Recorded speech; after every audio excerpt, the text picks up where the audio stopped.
Donald Trump has had a lot of bad legal news this week, but this is maybe low-key one of the worst bits, or at least the most scorching.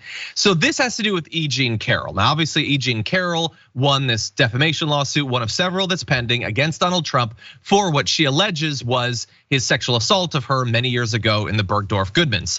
So Donald Trump wants to end the additional potential charges that he got to pay the additional fees, and there's still more iterations of this to come. So he tried to shut it down and he was stopped. But that isn't the worst part of this. So I want to give you some of what US District Judge Lewis Kaplan said. This came down just earlier today. So the headline version of it is that Lewis Kaplan rejected Trump's demand for a new trial that would have voided the millions in damages. Okay, Kaplan says that the jury's initial decision was not a quote seriously erroneous result, nor a miscarriage of justice. And that is bad for Trump because he doesn't want to have to pay $5 million. But it's what the judge says in the ruling that I think is most damning. So I'm going to read you a few little sections of it. And this is amazing. The jury's unanimous verdict in Carroll 2 was almost entirely in favor of Miss Carroll. This is the judge.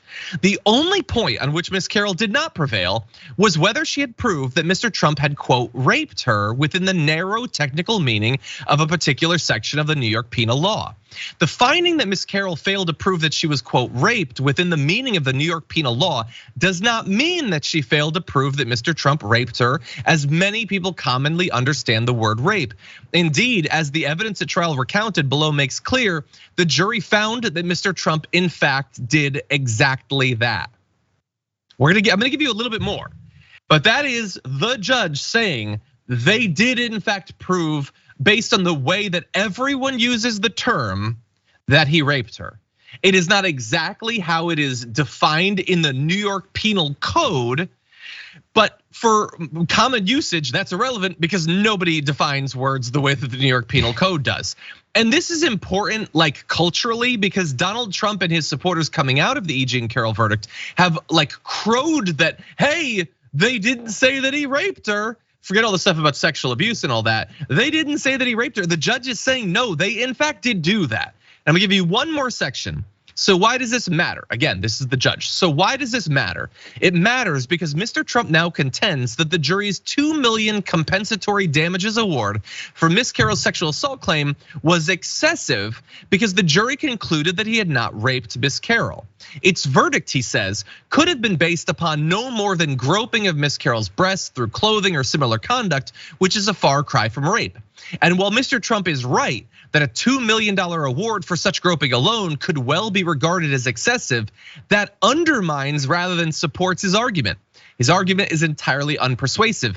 And if it's not immediately clear what the judge means there, is the jury cannot, under the New York Penal Code definition of rape, say that he raped her. And yet they awarded a amount of damages that's not consistent with what they were definitionally able to prove, which implies not that he didn't rape her, but that they still believe that he did. And so they find him as if he did, even though they cannot, under the strict definition of the New York Penal Code, prove it. So that, again, as Judge Kaplan says, does not prove his point. It utterly undermines it because they are acting in every way that they legally can as if they believe what most people coming out of this believe, which is that he raped E Jean Carroll. It's all sorry, Jayar, that gets into the weeds, but what do you think? Absolutely, because it's necessary, because this is why these types of back and forth and legalese always go through this way, and people come out wonder, wait, what happened again? Because we don't get to these types of details. But no, imagine that you're a supporter of this guy, and then part of this whole thing is you're scraping for the bottom of the barrel to be like, yo, listen, no, he didn't actually rape. He actually did a bunch of other things that were very close to rape, therefore I support him. What? Why is that now that's your bottom of the barrel standard? That's what you're standing on as the whole basis for your support of the guy?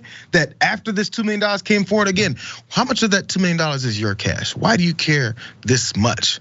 I mean, I see why his attorneys may make those cases, but then they don't want the normal layman thought process people in the world to be looking at this and go, yo, he had to give up $2 million. What did he do to have to get to this point? And then that has to come out. But either way it goes, that's the process he has to go with as far as trying to convince other people of this whole thing. But yo, It's these small things through these types of decisions and everything that come down.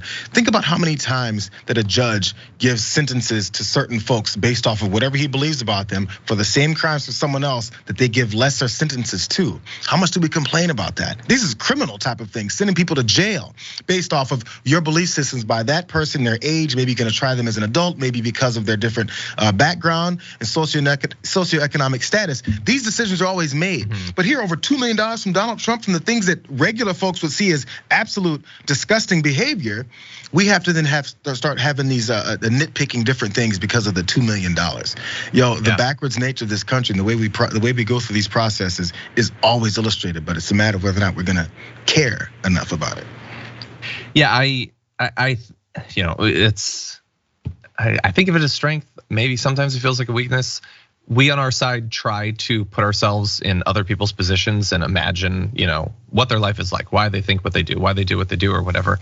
And I just think like, imagine if Bernie Sanders had been accused of all this stuff and then they find the trial goes through, it's done.